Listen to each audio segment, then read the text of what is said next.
Replacing the battery in your Subaru Forester key fob 2016-2025 is a straightforward process.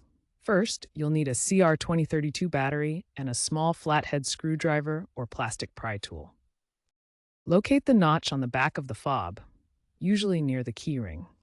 Gently pry the case open. Be careful not to force it to avoid damage. Remove the old battery, noting the orientation, positive side up. Insert the new CR2032 battery with the positive plus side facing up.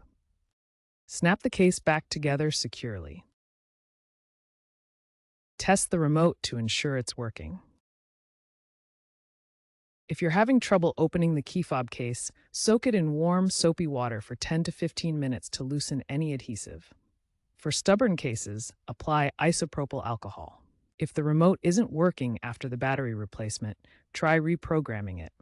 For 2016-2018 models, cycle the ignition 5 times, on-off, while holding the lock button. For 2019-2025 models, use the Subaru app or visit a dealer for over-the-air reprogramming via Starlink.